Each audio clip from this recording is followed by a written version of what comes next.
소은 씨는 부모님이 일찍 돌아가셨다고 들었는데, 그럼 쭉 할아버지랑만 산 거예요? 네, 할아버지, 할머니가 같이 키워주셨어요. 할머니는 몇 년 전에 돌아가셔서 지금은 할아버지하고만 지내고 있어요. 어머, 그렇구나. 고생 많으셨겠어요. 공장에서 일하시면서 손녀 키우시느라 참 힘드셨죠? 고생은요. 제 한 몸 고생해서 우리 손녀 이렇게 예쁘고 바르게 컸으면 됐지요. 어르신, 기름때 묻은 손으로 우리 준혁이 앞길에 재라도 뿌리실 작정이세요? 저희 준혁이 이제 회사 물려받아야 하는데 좀 그러네요. 순간 제 귀에서 웅하는 소리가 울렸습니다. 숨이 턱 막혔고 눈물이 고이려는 걸 애써 참았습니다. 오늘 말씀 잘 들었습니다. 이만하면 서로에 대해 충분히 안 것 같으니 저희는 이만 일어나겠습니다. 그것이 할아버지의 대답이었습니다. 같이 욕을 퍼붓지도 억울함을 호소하지도 않으셨습니다. 아무 말도 하지 않고 그저 제 손을 감싸쥐며 전해오는 무언의 위로. 하지만 저는 느꼈습니다. 그 손 안에 평생 본 적 없는 서늘한 분노가 서려 있다는 것을, 그리고 이 순간이 모든 것을 바꿔놓을 거라는 것을요. 시커먼 공장의 기름 냄새 속에서도 제게 할아버지 냄새는 세상에서 가장 안전한 냄새였습니다. 코를 찌르는 강렬한 냄새가 아니라 갓 볶은 커피처럼 구수하고 따뜻한 향으로 다가왔죠. 그 냄새를 풍기는 거칠고 투박한 손으로 저를 먹이고 입히고 지켜온 사람이 있었으니까요. 그분의 손은 비록 항상 기름때와 쇳가루에 물들어 있었지만 저에게는 그 어떤 보석보다 찬란하고 소중한 손이었습니다. 불과 한 달 전만 해도 우리 집 아침은 늘 같았습니다. 새벽 6시 작은 골목 끝에서 들려오는 경운기 소리. 부엌에서는 달그락거리는 냄비와 보글보글 끓는 된장국 냄새가 방 안까지 스며왔습니다. 소은아, 일어나라. 늦잠이 많은 저보다 항상 먼저 일어나시는 할아버지가 밥상을 차리며 저를 부르셨습니다. 저는 눈을 비비며 나가서 밥상에 앉았습니다. 할아버지는 기름 냄새가 배인 거친 손으로 생선 가시를 발라 제 밥 위에 올려주셨어요. 우리 할아버지 성함은 정만수입니다. 70세, 평생 기계부품 공장에서 일하신 분입니다. 젊었을 땐 공장을 직접 운영했지만 IMF 때 크게 휘청한 뒤로는 소규모 하청 공장을 꾸려오셨습니다. 할아버지는 부산의 외곽에서 부품 공장을 오랜 기간 하셨어요. 그 손은 늘 기름과 쇳가루에 물들어 있었지만 저에겐 세상에서 가장 믿음직한 손이었습니다. 제가 초등학교 때 부모님이 교통사고로 돌아가시고 할아버지와 할머니께서 저를 키워주셨습니다. 할머니도 제가 대학교를 졸업하던 해 돌아가셨어요. 그래서 저는 할아버지와 단둘이 살고 있었습니다. 두 분의 사랑과 희생으로 저는 외로움을 모르고 자랐습니다. 사범대를 졸업하고 중학교 교사를 하고 있는 저는 작년 봄 학교 행정실에서 우연히 한 남자를 처음 만났습니다. 그때까지 제 삶은 조용하고 규칙적이었습니다.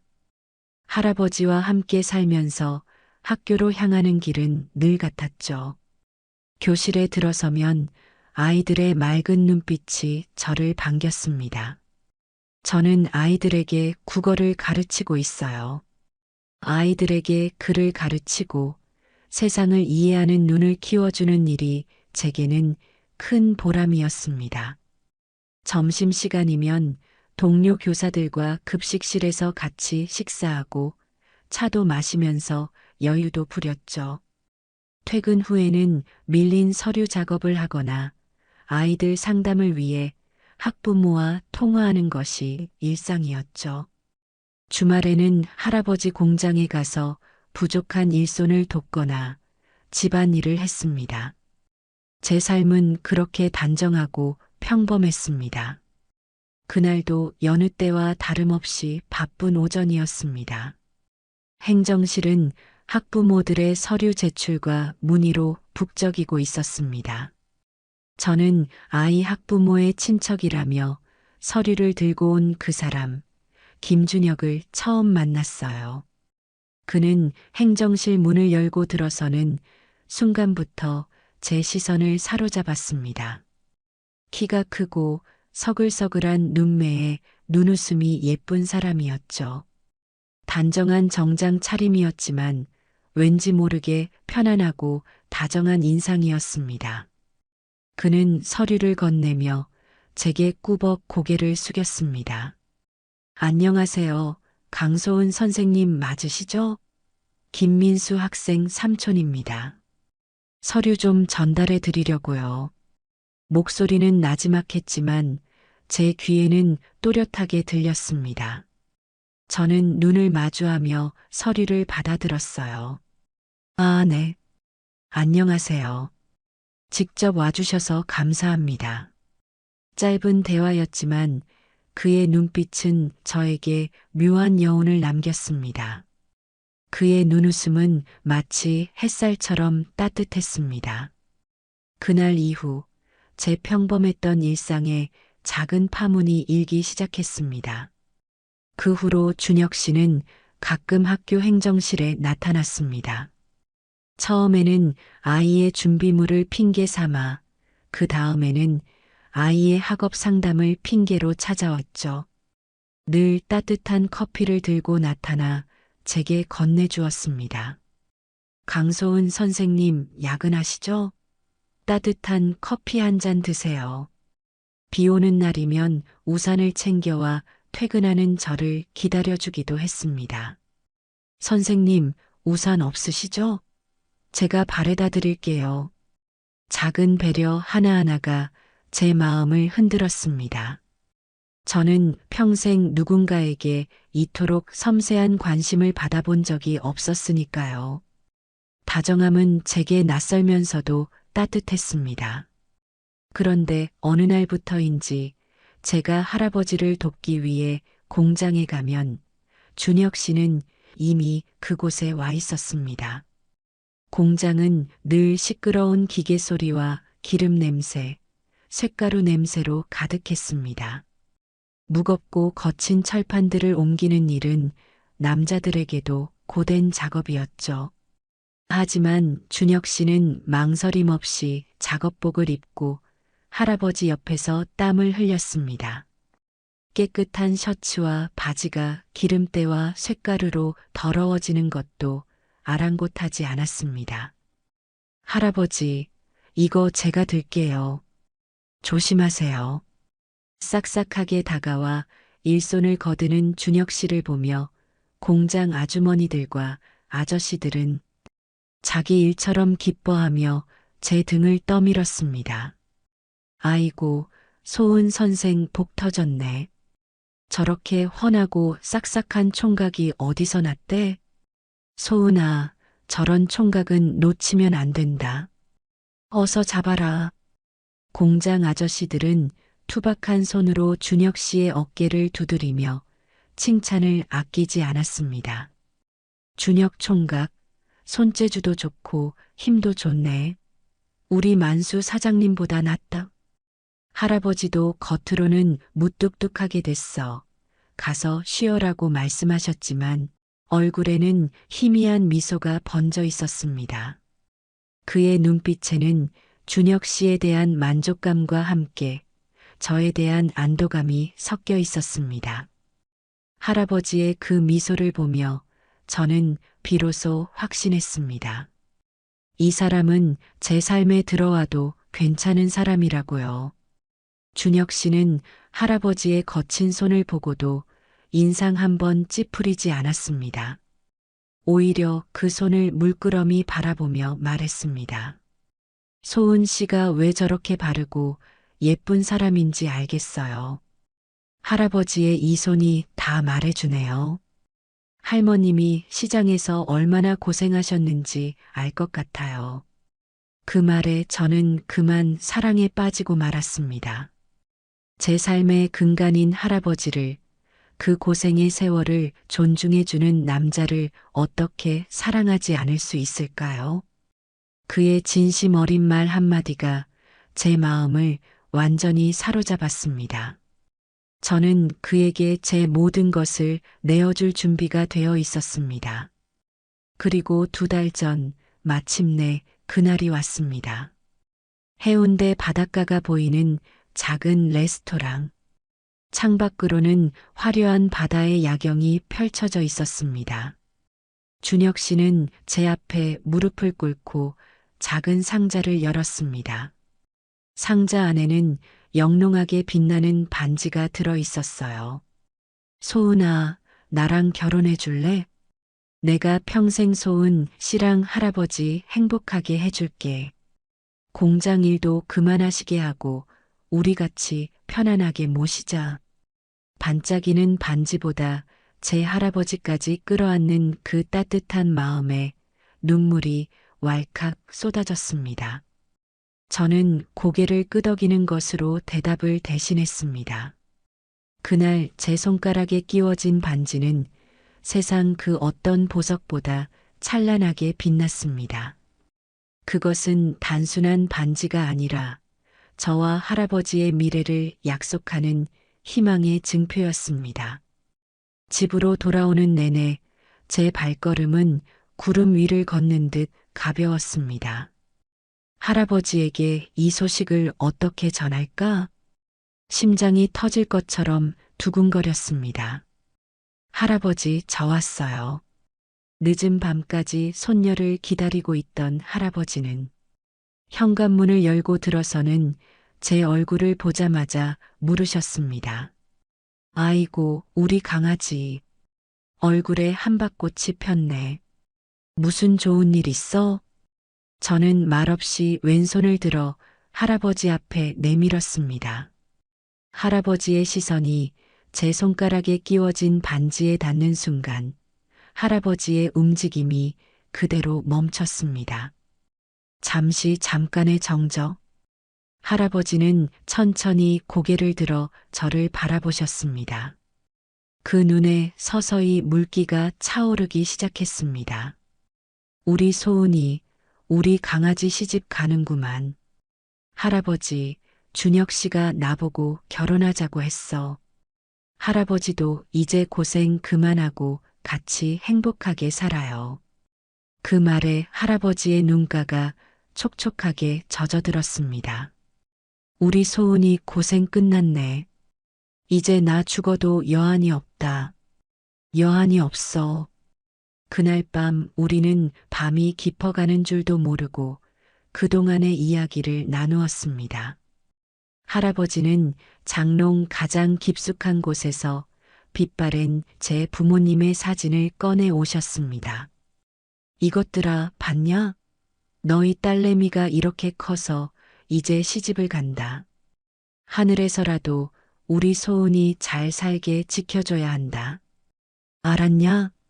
사진 속 젊은 부모님을 향해 한참을 타이르듯 말씀하시던 할아버지의 뒷모습을 보며 저는 다시 한번 다짐했습니다.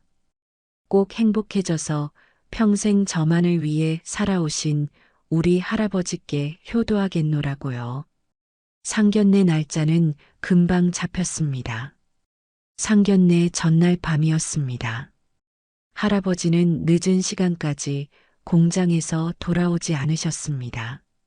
저는 할아버지가 좋아하시는 국을 끓여놓고 조용히 기다렸죠. 밤늦게 오신 할아버지는 제 졸업식 때 입었던 연한 회색 양복을 꺼내 다림질하셨습니다. 낡은 장롱문을 열자마자 오래된 나무와 나프탈렌 냄새가 훅 풍겨왔습니다. 그 냄새는 제게 익숙하면서도 왠지 모르게 서글프게 느껴졌습니다. 할아버지의 유일한 외출복이자 가장 아끼는 옷이었으니까요. 할아버지는 낡은 다리미를 꺼내 전원을 꽂으셨습니다. 칙- 하는 소리와 함께 증기가 피어오르고 오래된 옷감 특유의 냄새가 부엌에 은은하게 퍼졌습니다. 그 냄새는 공장 기름 냄새와는 또 다른 세월의 흔적이 고스란히 담긴 냄새였습니다. 할아버지는 주름진 손으로 양복의 구석구석을 정성껏 다리셨습니다. 카라에 접힌 부분, 소매 끝에 해진 부분까지 놓치지 않고 꼼꼼하게 다림질하셨죠. 손놀림은 마치 보물을 다루듯 조심스러웠습니다. 저는 할아버지 옆에 앉아 그 모습을 지켜봤습니다. 양복의 어깨 부분은 오래되어 번들거렸고 소매 끝은 실밥이 살짝 풀려 있었습니다. 바지 밑단도 몇 번이나 수선한 흔적이 역력했습니다. 제 마음이 아팠습니다. 할아버지, 저 양복이 너무 낡았는데 혹시 저 옷 때문에 내일 누가 할아버지를 무시하면 어쩌지? 하는 걱정이 밀려왔습니다. 할아버지는 당신을 위해서는 평생 돈 한 푼 허투루 쓰는 법이 없으셨으니까요. 늘 저에게는 아낌없이 주셨지만 당신 자신에게는 한없이 인색하셨습니다. 할아버지, 그냥 우리 고운 한복이라도 맞춰 입고 갈까? 아니면 제가 새 양복이라도 한 벌 사드릴까요? 제가 조심스럽게 말을 꺼냈습니다. 할아버지는 다리미를 든 채 저를 돌아보셨습니다. 그의 얼굴에는 설렘과 함께 약간의 긴장이 교차하고 있었습니다. 됐다. 하루 입자고 무슨 돈을 써? 이것도 충분히 곱다. 우리 소은이 졸업식 때 입었던 옷인데 이게 얼마나 좋은 옷인데. 그렇게 말씀하시는 할아버지의 얼굴에는 자부심이 가득했습니다. 낡았지만 깨끗하게 다려진 옷을 보며 저는 어쩐지 목이 메었습니다. 그때 알았어야 했습니다. 할아버지의 낡은 옷이 문제가 아니라 그 옷을 바라볼 그 사람들의 마음이 문제였다는 것을요. 상견례 당일 약속 장소인 호텔 한식당에 들어서는 순간 저는 숨이 턱 막히는 기분이었습니다. 화려한 샹들리에가 번쩍이고 대리석 바닥은 눈이 부시게 빛났습니다.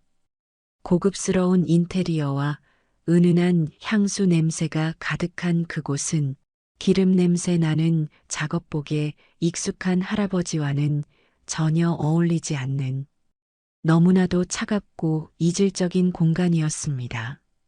할아버지는 제 옆에서 긴장한 듯 손을 꽉 쥐고 계셨습니다. 얼굴에는 설렘과 함께 약간의 불안감이 스쳐 지나갔습니다. 잠시 후 준혁 씨와 그의 어머니께서 들어왔습니다. 준혁 씨 어머님은 머리부터 발끝까지 값비싼 명품으로 휘감고 있었습니다. 우아하게 미소 짓고 있었지만 그 눈빛은 날카롭게 저와 제 옆에 선 할아버지를 훑고 있었습니다. 마치 저희를 평가하려는 듯한 차가운 시선이었습니다. 안녕하세요, 어머님. 강소은입니다. 그리고 제 할아버지세요. 제가 공손하게 인사하자 준혁 씨 어머니는 마지못해 고개를 까딱이며 자리에 앉았습니다. 그녀는 할아버지에게는 눈길조차 제대로 주지 않았습니다. 어색한 침묵 속에서 식사가 시작되고 그녀는 와인잔을 우아하게 돌리며 입을 열었습니다. 소은 씨는 부모님이 일찍 돌아가셨다고 들었는데 그럼 쭉 할아버지랑만 산 거예요? 목소리는 부드러웠지만 그 질문 속에는 묘한 비아냥거림이 담겨 있었습니다.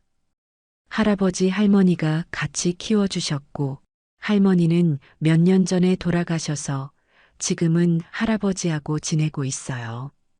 제 말에 입꼬리를 비틀며 희미한 미소를 지었습니다. 그 미소의 의미를 깨닫는 데는 오랜 시간이 걸리지 않았습니다. 어머, 그러시구나. 고생 많으셨겠어요. 사돈, 공장에서 일하시면서 손녀딸 키우시느라 고생이 많으셨겠어요. 그 말은 위로가 아니었습니다. 명백한 조롱이자 멸시였습니다. 할아버지의 얼굴이 순간 굳어지는 것을 보았습니다. 하지만 할아버지는 애써 미소를 지으며 대답하셨습니다. 고생은요? 제 한 몸 고생해서 우리 손녀딸 이렇게 예쁘고 바르게 컸으면 됐지요. 할아버지의 목소리는 떨리지 않았지만 그 안에는 억누르는 듯한 분노가 느껴졌습니다. 그때였습니다. 제 인생을 송두리째 흔들어버린 한마디가 준혁 씨 어머니의 입에서 나왔어요. 그녀는 와인잔을 테이블에 내려놓고 할아버지의 손을 빤히 쳐다보며 말했습니다. 눈빛은 차갑게 빛났고 입가에는 조롱 섞인 미소가 걸려 있었습니다. 사돈, 기름때 묻은 손으로 우리 준혁이 앞길에 재라도 뿌리실 작정이에요? 저희 준혁이 이제 저희 회사 물려받아야 하는데 좀 그러네요. 정적이 흘렀습니다. 방금 내가 무슨 말을 들은 건가? 세상의 모든 소음이 사라지고 오직 그 여자의 차가운 목소리만이 귓가에 맴돌았습니다. 고개를 들 수가 없었습니다. 눈물이 핑 도는 것을 들키고 싶지 않아 이를 악물고 아래 입술을 깨물었습니다. 온몸의 피가 발끝으로 쏠리는 것처럼 아찔한 수치심에 그저 이를 악물고 식탁보만 내려다볼 뿐이었습니다. 바로 그때였습니다. 제 무릎 위에 놓인 손등 위로 투박하지만 따뜻한 온기가 포개졌습니다. 할아버지였습니다. 파르르 떨리고 있었지만 저를 지탱해주고 있었습니다. 할아버지는 저를 부르는 대신 그저 제 손을 가만히 감싸주는 것으로 모든 것을 말씀하고 계셨습니다. 아가, 괜찮다. 아무것도 아니다. 그 온기에 힘입어 저는 천천히 고개를 들었습니다. 그리고 제 옆에 앉아 계신 할아버지를 보았습니다. 늘 인자하고 따뜻하기만 했던 할아버지의 눈에 평생 한 번도 본 적 없던 서늘하고도 무서운 분노가 이글거리고 있었습니다. 저는 그 순간 세상의 모든 소음이 한순간에 증발해버리는 기이한 경험을 했습니다. 귀가 먹먹해지고 눈앞의 세상이 느린 화면처럼 천천히 흘러갔습니다. 사람의 입에서 어찌 저토록 잔인하고 천박한 말이 나올 수 있는 건지 제 짧은 인생의 경험으로는 도무지 이해할 수가 없었습니다. 할아버지는 잠시 준혁 씨 어머니를 말없이 응시했습니다. 이윽고 천천히 쥐고 있던 물잔을 소리 없이 내려놓으셨죠. 그 작은 소리가 정막이 흐르는 홀에 유난히 크게 울리는 듯 했습니다. 사부인. 할아버지의 목소리는 떨리지 않았어요. 오히려 놀라울 만큼 차분하고 낮았습니다. 오늘 말씀 잘 들었습니다. 이만하면 서로에 대해 충분히 안 것 같으니 저희는 이만 일어나겠습니다. 그것이 할아버지의 대답이었습니다. 같이 욕을 퍼붓지도 억울함을 호소하지도 않으셨습니다. 그저 더 이상 상종할 가치가 없는 사람을 대하듯 자리를 정리하셨습니다. 그 위험 있는 태도에 되려 준혁 씨 어머니의 얼굴이 당황으로 물드는 것이 보였습니다. 일어나자. 할아버지는 오미경 씨의 말을 가볍게 무시하시고는 제 손을 잡아 일으키셨습니다. 그제야 저는 제 옆자리에 앉은 준혁 씨를 볼 수 있었습니다. 그는 하얗게 질린 얼굴로 어쩔 줄 몰라 하며 저와 제 할아버지 그리고 자기 엄마의 얼굴을 번갈아 쳐다볼 뿐이었어요. 어머니, 소은 씨 할아버지, 잠깐만요. 그게 아니라, 준혁 씨는 다급하게 우리를 불렀지만 그뿐이었습니다. 자리에서 일어나 우리를 막아서지도 제 엄마의 잘못을 꾸짖지도 못했습니다. 그저 그 자리에 앉아 안절부절 못하며 어물쩍거리는 변명만 늘어놓을 뿐이었습니다. 그 무력하고 한심한 모습을 보았지만 그 순간에는 너무 큰 충격에 빠져 그 의미를 깊이 생각할 겨를조차 없었습니다. 할아버지는 뒤도 돌아보지 않고 제 손을 이끌어 방을 나섰습니다. 화려하지만 영혼 없는 호텔 복도를 걷는 내내 제 귀에는 준혁 씨가 다급하게 소은 씨하고 부르는 소리가 희미하게 들려오는 듯 했지만 저는 차마 돌아볼 수가 없었습니다. 택시를 타고 집으로 돌아오는 길은 길고 고요했습니다.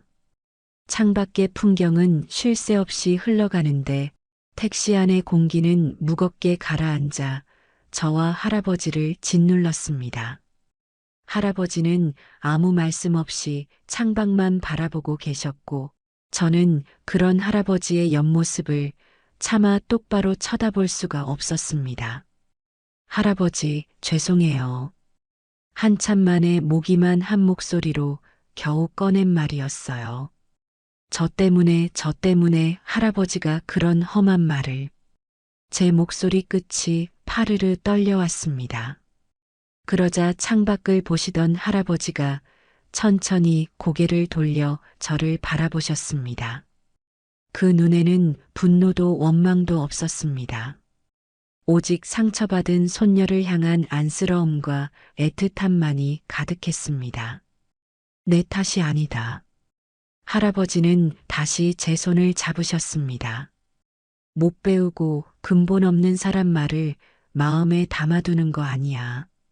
그런 사람한테는 상처받는 것조차 아까운 법이다.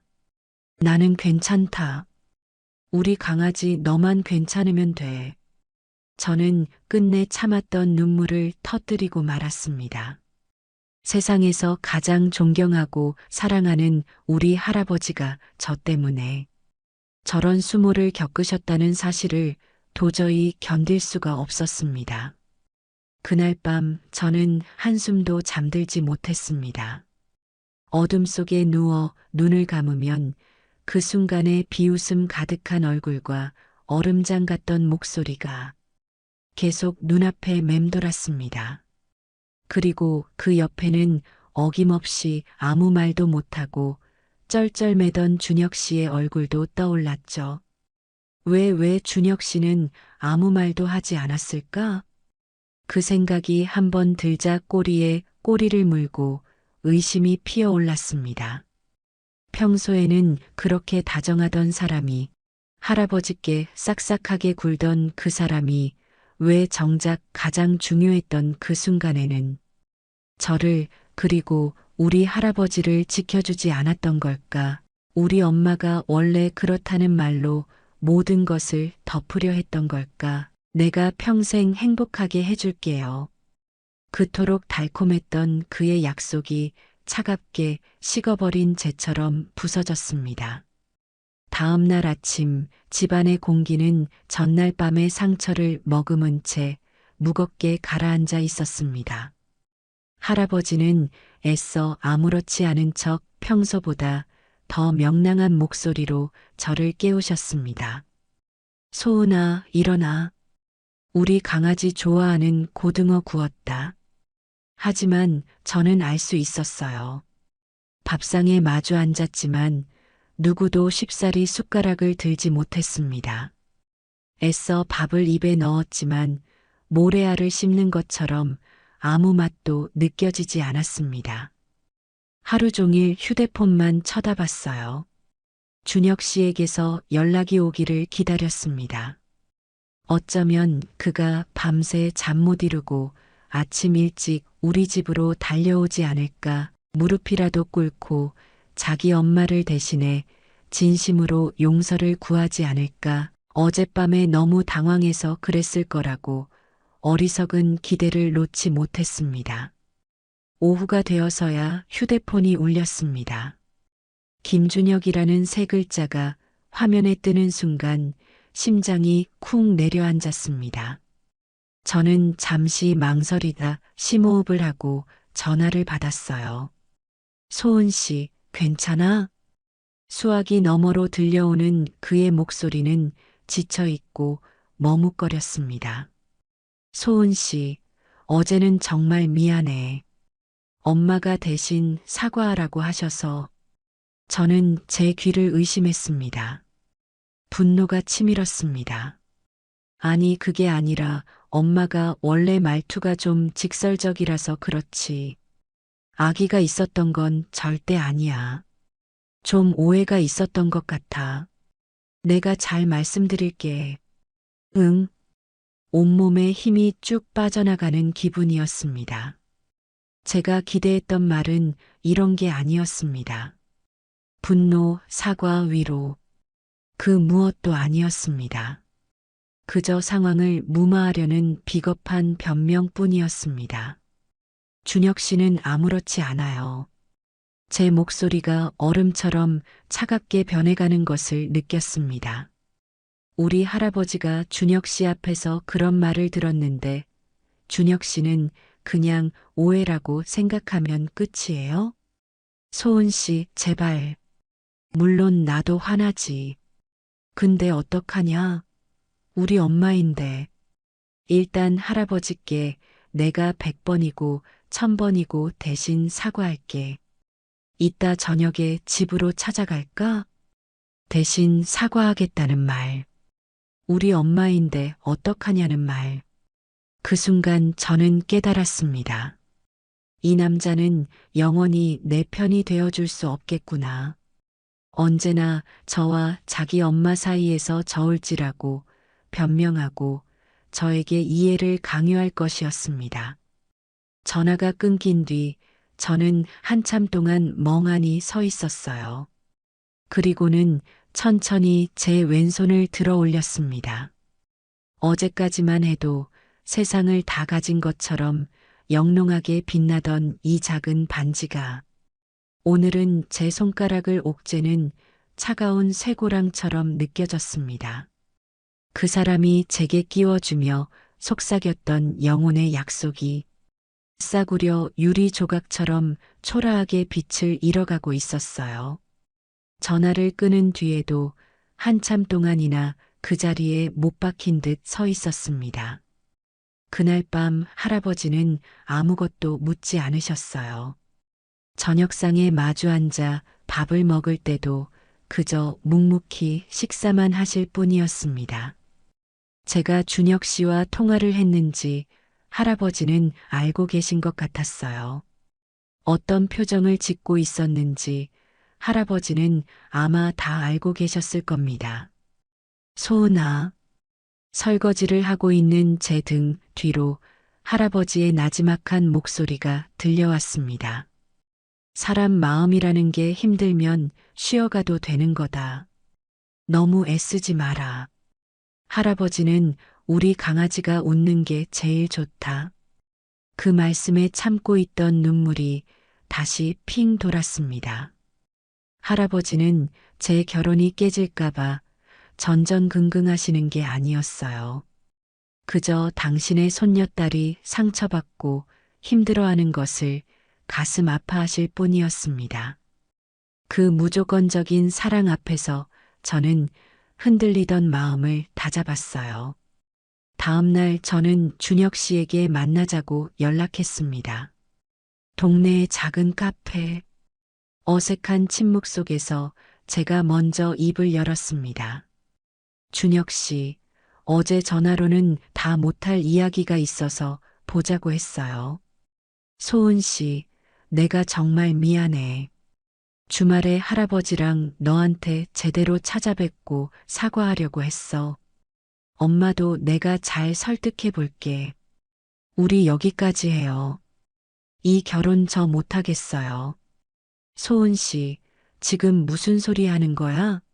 갑자기 왜 그래? 갑자기요? 준혁 씨는 정말 아무것도 모르는군요. 오늘 준혁 씨 어머니가 저희 학교에 찾아오셨어요.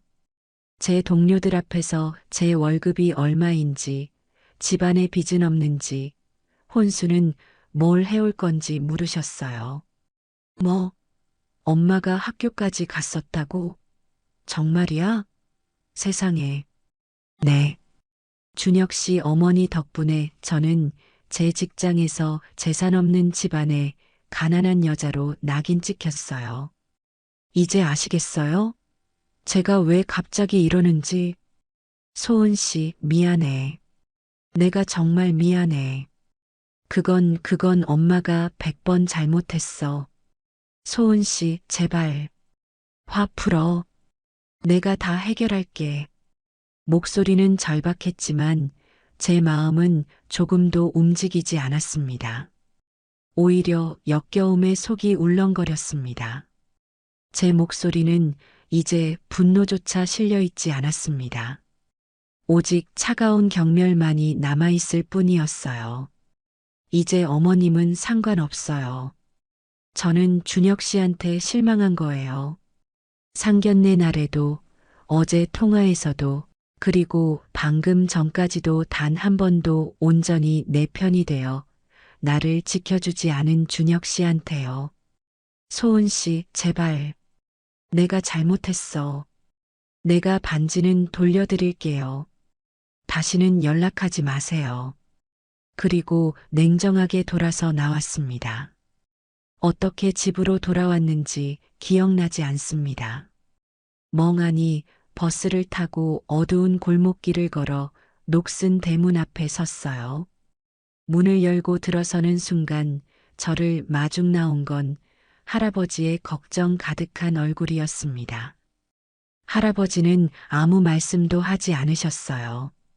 그저 제한 얼굴과 텅 비어버린 제 왼손 약지를 물끄러미 내려다보실 뿐이었습니다. 할아버지는 모든 것을 알아차리셨습니다. 할아버지, 제가 입을 여는 순간 지난 며칠간 억지로 쌓아 올렸던 모든 감정이 한꺼번에 무너져 내렸습니다.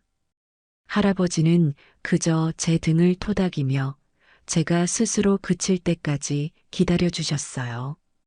저는 할아버지의 옷자락을 붙잡고 어린아이처럼 엉엉 울며 지난 이틀간 겪었던 모든 일들을 쏟아냈습니다.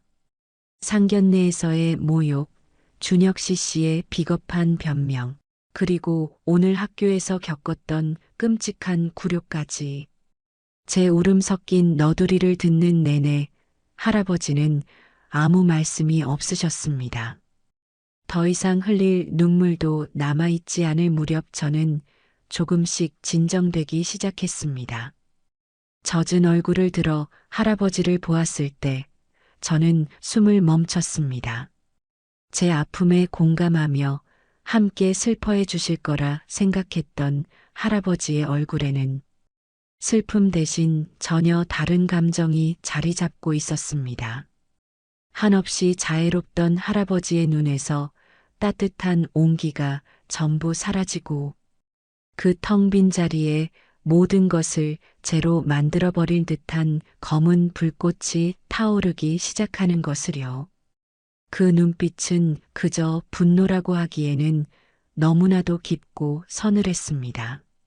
저를 토닥이던 그 손길은 어느새 분노로 굳어져 파르르 떨리고 있었습니다. 그날 밤 우리 집에는 아무런 대화도 오가지 않았습니다. 저는 울다 지쳐 이른 잠에 빠져들었고 꿈속에서조차 그 여자의 비웃음 소리에 시달려야 했습니다. 새벽녘 타는 듯한 갈증에 잠에서 깨어 물을 마시러 나갔을 때였어요.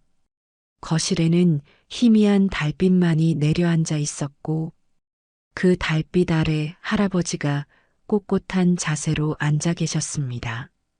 잠도 주무시지 않고 마치 돌부처처럼 미동도 없이 어둠을 응시하고 계셨어요. 다음 날 아침 할아버지는 평소와 다름없이 저를 깨우고 아침을 차려주셨습니다. 하지만 저는 알 수 있었습니다. 무언가 분명히 달라졌다는 것을요.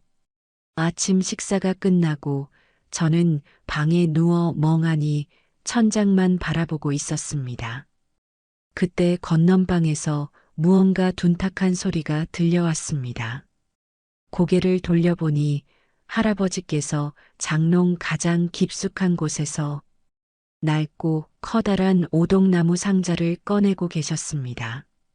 할아버지는 먼지 쌓인 상자를 마른 걸레로 정성껏 닦아내신 뒤 자물쇠를 열었습니다.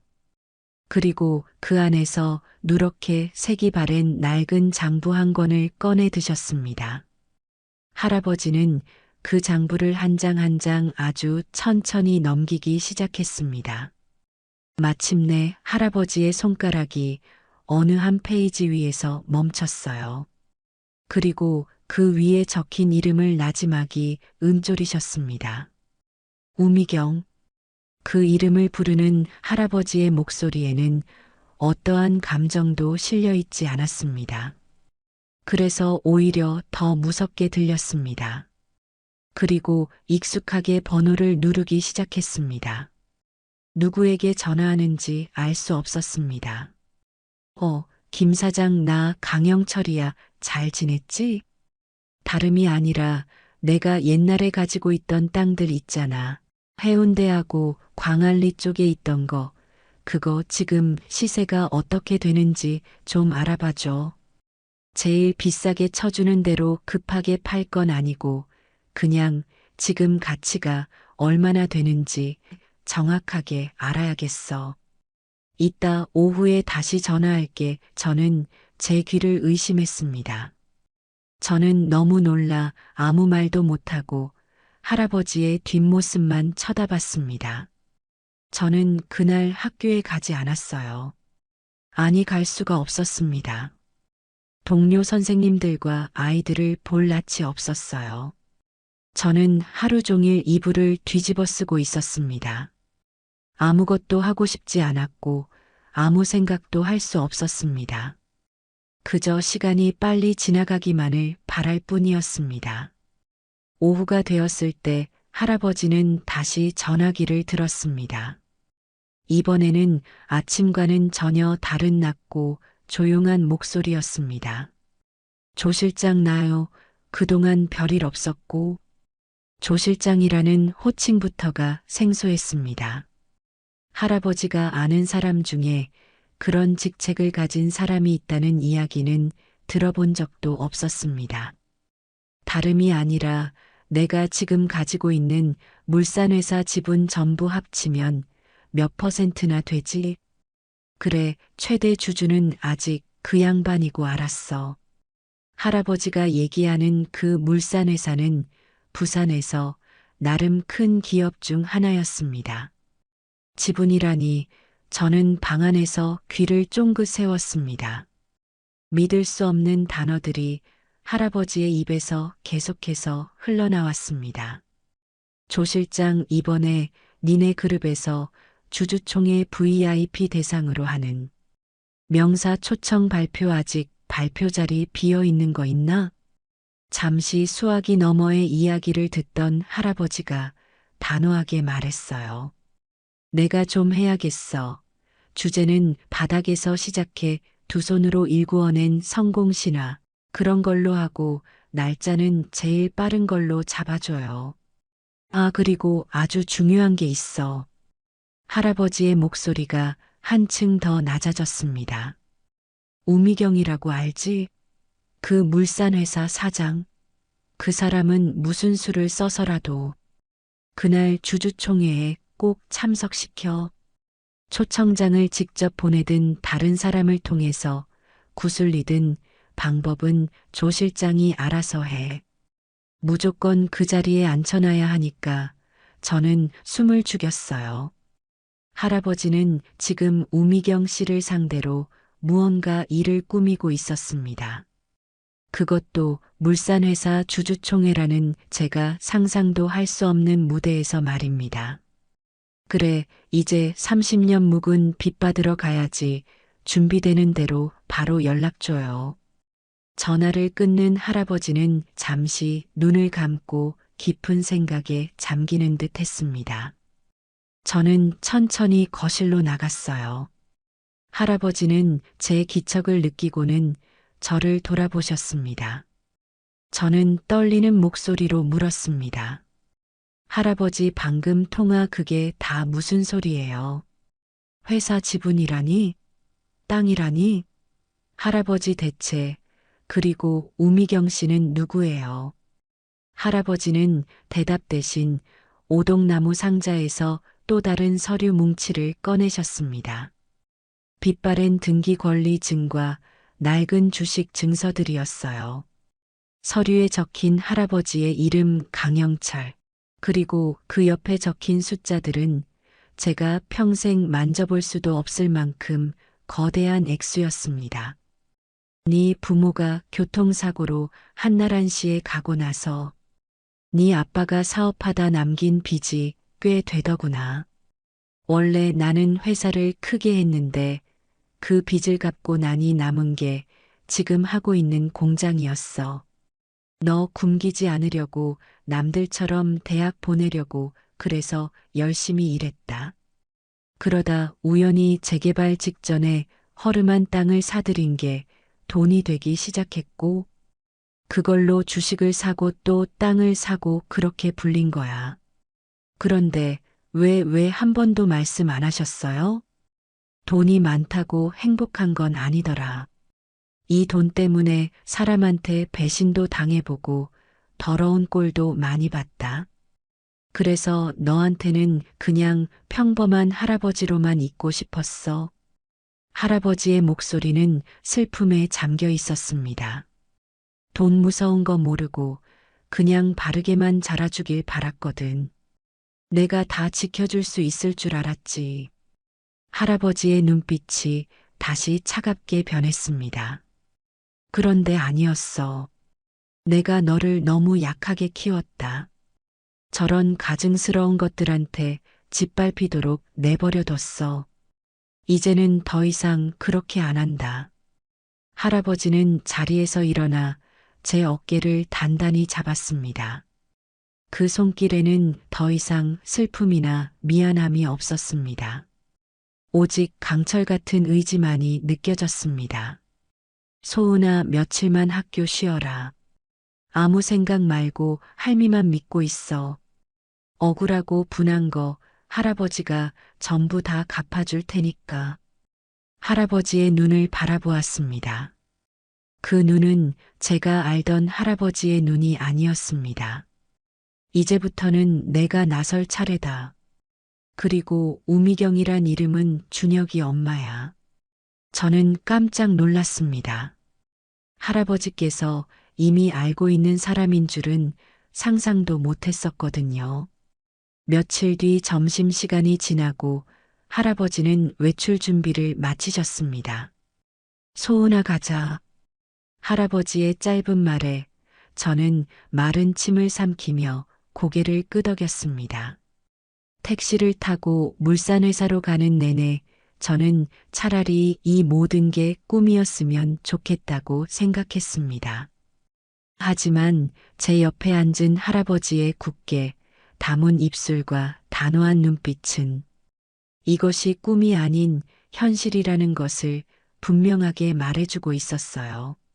물산회사 주주총회장이 붙어 있는 VIP 회의실은 평생 와볼 일 없을 것 같은 별세계였습니다.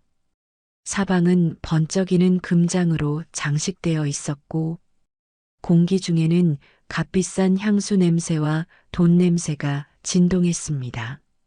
주주총회장에 모인 여자들은 모두 우미경 씨와 비슷했습니다. 약속이나 한 듯 비슷한 명품 가방을 들고 비슷한 말투로 서로의 부와 교양을 과시하느라 바빴습니다. 그리고 그 무리의 중심에 우미경 씨가 있었습니다. 여왕벌처럼 다른 여자들을 거느리고 가장 크고 높은 목소리로 웃고 떠들고 있었습니다. 그러다 문 입구에 있는 저와 할아버지를 발견했습니다. 얼굴에 떠올랐던 화사한 미소가 순식간에 싸늘한 경멸로 바뀌었습니다.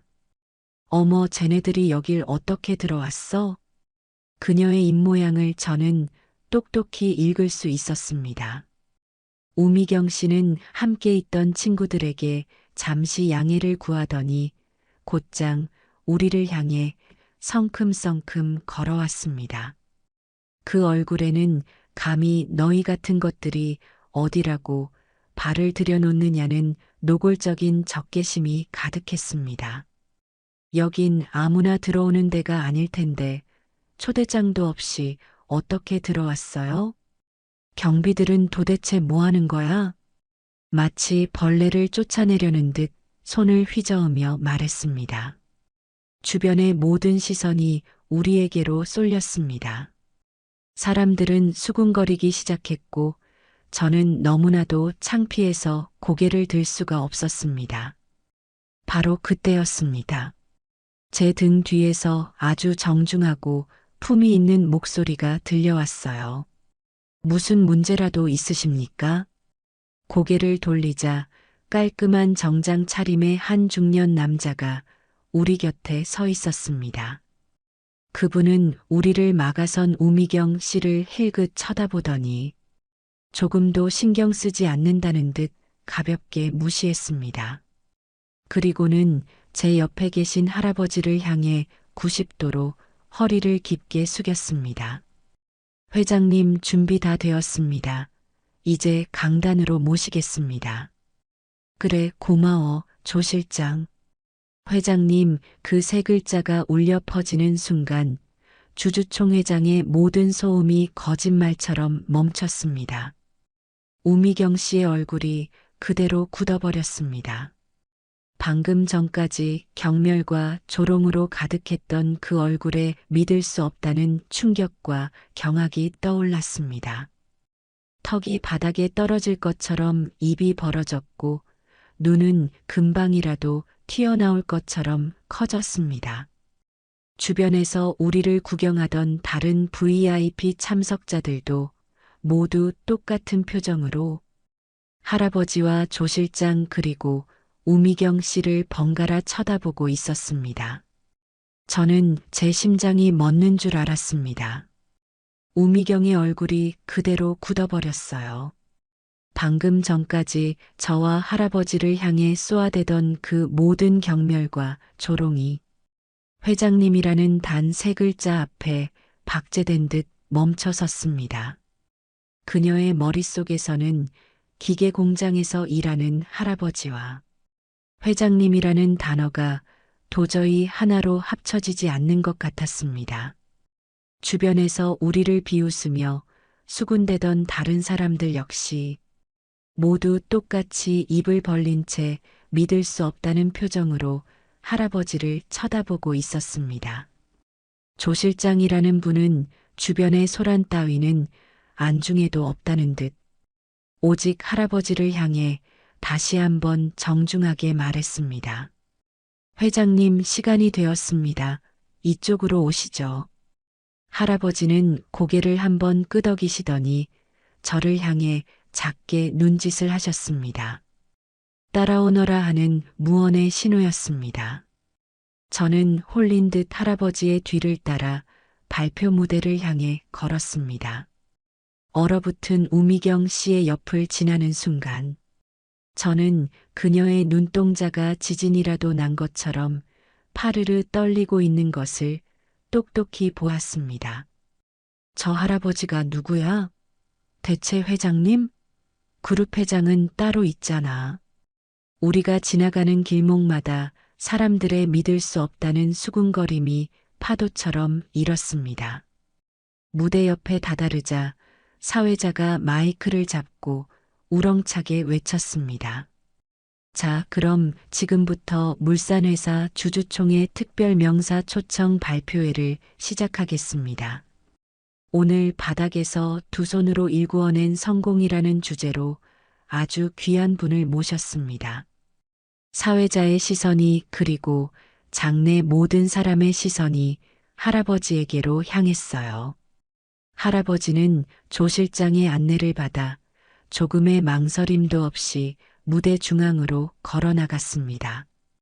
오늘 이 자리에 귀한 걸음 해주신 분은 저희 물산그룹의 실질적인 최대 주주이시자 대한민국 남성 기업인의 숨은 전설이십니다. 강영철 회장님을 뜨거운 박수로 맞아주십시오. 최대 주주라는 말이 나오는 순간 장내는 벌집을 쑤신 듯 시끄러워졌습니다. 그리고 사회자는 마치 우미경 씨에게 확인 사살이라도 하듯 더 큰 목소리로 할아버지의 이력을 읊기 시작했습니다. 강영철 회장님께서는 수십 년 전 작은 기계공업사에서 시작하여 경남과 부산의 기계조선공업 성장을 주도하셨으며 부산의 주요 요지에 수백억 원대의 상업용 부동산을 소유하고 계십니다. 더 이상 듣고 있을 필요도 없었습니다. 저는 고개를 돌려 우미경 씨를 보았습니다. 온몸을 사시나무처럼 떨며 금방이라도 쓰러질 것처럼 위태롭게 서 있었습니다. 얼굴은 하얗게 질리다 못해 시퍼렇게 변해 있었습니다. 마침내 할아버지가 마이크 앞에 섰습니다. 장내의 소란이 거짓말처럼 조용해졌어요. 할아버지는 잠시 객석을 둘러보시더니 나지막하고 차분한 목소리로 입을 열었어요. 그것은 발표가 아니었습니다. 한 사람을 겨냥한 아주 잔인하고도 정당한 공개 처형의 시작이었습니다. 오늘 이렇게 귀한 분들 앞에서 제 이야기를 하게 되어 감회가 새롭습니다. 할아버지는 부드럽게 말을 시작했습니다. 제가 처음 공장을 시작했을 때 참으로 팍팍한 시절이었습니다. 하루 벌어 하루 먹고 살기도 힘들었지요. 쌀 한 줌이 귀에서 어린 자식 굶길까봐 시장 쌀가게에 와서 외상을 하는 젊은 세댁들도 참 많았습니다. 저희 공장도 그렇게 외상으로 물건을 준 적이 많았습니다. 거기까지 말한 할아버지는 객석에 앉아 있는 우미경 씨와 정확하게 눈을 맞췄습니다. 우미경 씨는 그 눈빛을 피하려는 듯 황급히 고개를 숙였습니다. 대부분의 사람들은 형편이 조금이라도 나아지면 잊지 않고 찾아와서 외상값을 갚았어요. 고맙다고 그때 물건을 잘해주셔서 공장이 살았다. 회사가 살았다고 머리를 숙이더군요. 할아버지의 목소리에는 이제 희미한 조소가 섞여 있었습니다. 그런데 딱 한 사람 제 기억에 아주 오래도록 남은 사람이 하나 있어요. 1년 동안 부품, 완제품을 갖다 쓰더니 어느 날 공장 문을 닫았더군요. 얼마나 힘들었으면 그랬을까 하고 그냥 살았습니다. 사람 사는 게 다 그런 거니까요. 우미경 씨의 어깨가 눈에 띄게 움츠러들었습니다. 이제 고개를 들지 못하고 자신의 무릎만 내려다보고 있었습니다. 그렇게 30년이라는 세월이 흘렀습니다. 저는 그 세월을 완전히 잊고 살았지요. 그런데 얼마 전 아주 뜻밖의 장소에서 그 사람을 다시 만났습니다. 아주 부유하고 아주 교양 있는 사장님이 되어 있더군요. 할아버지는 잠시 말을 멈추고 물 한 모금을 마셨습니다. 그 짧은 순간의 침묵이 우미경 씨에게는 사형 선고를 기다리는 시간처럼 느껴졌을 겁니다. 그 사장님은 제 손이 공장에서 기름때 묻은 손이라고 무시하며 제 손녀의 앞길에 재를 뿌릴 작정이냐고 물었습니다. 이제 모든 것이 명백해졌습니다. 할아버지는 마침내 마지막 일격을 날렸습니다. 웃음기마저 거둔 채 사무적으로 딱딱한 목소리로 객석의 한 지점을 정확히 가르쳤습니다. 그분이 바로 저기 두 번째 줄에 앉아 계시네요. 물산회사 사장 우미경 사장님입니다. 모든 사람의 고개가 일제히 우미경 씨에게로 돌아갔어요. 우 사장님 할아버지는 마이크를 통해 그러나 마치 그녀의 귓가에 속삭이듯 말했습니다. 30년이 지났으니 이제 기계값과 부품값은 이자까지 쳐서 갚으셔야죠. 사람의 도리라는 게 있지 않습니까? 객석의 한쪽에서 참지 못하고 웃음보가 터져 나왔습니다. 그것을 시작으로 장내는 온통 그녀를 향한 비웃음과 조롱으로 가득 찼습니다. 우미경 씨는 더 이상 버틸 수 없었습니다. 그녀는 아니야 아니라고 하는 비명 같은 소리를 지르며 자리에서 일어났습니다. 그리고는 핸드백도 내팽개친 채 비틀거리며 출구를 향해 도망치기 시작했습니다. 그 아수라장을 할아버지는 아무 표정 없이 그저 무대 위에서 조용히 지켜보고 계셨습니다. 마침내 우미경 씨가 시야에서 완전히 사라지자 할아버지는 다시 마이크를 잡았습니다. 장내는 다시 조용해졌습니다. 여러분 돈이 사람의 격을 만들어주지는 않습니다. 짓밟아도 되는 인생은 이 세상에 없습니다. 오늘 제 이야기는 여기까지입니다. 할아버지는 연설을 마친 뒤 객석을 향해 가볍게 고개를 숙였습니다. 잠깐의 정적이 흐른 뒤 장내에서는 우레와 같은 박수 소리가 터져 나왔습니다. 저는 무대 옆에서 그 모든 것을 지켜보고 있었습니다. 눈물이 뺨을 타고 흘러내렸습니다. 하지만 그 눈물은 더 이상 슬픔이나 억울함의 눈물이 아니었습니다. 할아버지에 대한 이 세상 그 무엇과도 바꿀 수 없는 자랑스러움과 존경의 눈물이었습니다. 우리 할아버지가 저런 분이셨구나. 할아버지가 마침내 이겼구나. 우레와 같던 박수 소리가 잦아들고 회의장의 모든 조명이 꺼졌습니다. 저는 무대 아래로 내려오시는 할아버지에게 달려가 아무 말 없이 그저 할아버지의 손을 꽉 잡았습니다. 할아버지는 그런 저를 보며 처음으로 희미하게 웃어주셨습니다. 그 미소에 저는 길고 길었던 전쟁이 정말로 끝났다는 것을 실감했습니다. 접견실로 자리를 옮기자 조 실장님이 들어와 차분하게 상황을 보고했습니다. 회장님, 인터넷은 전부 우미경 씨 이야기로 도배되었습니다. 실시간 검색어 1위입니다. 물산회사 주가도 아침부터 크게 흔들리고 있다고 합니다. 우 사장 쪽에서 계속 연락이 오고 있는데 어떻게 할까요? 할아버지는 찻잔을 들어 향을 맡으며 아주 간단하게 말했습니다. 받지 마세요. 이제 우리와는 상관없는 사람들이니까. 그 여자가 망가졌다는 소식을 들었을 때 온몸이 짜릿할 정도로 속이 시원할 줄만 알았습니다. 그런데 이상하게도 마음 한구석이 텅 빈 것처럼 허전했습니다.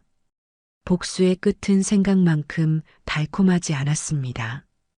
할아버지는 그런 제 마음을 다 아신다는 듯 제 손등을 가만히 두드려 주셨습니다. 그날 저녁 집으로 돌아왔을 때 대문 앞에는 한 남자가 초라한 모습으로 서 있었습니다. 준혁 씨는 저와 할아버지를 보자마자 그 자리에 털썩 무릎을 꿇었습니다.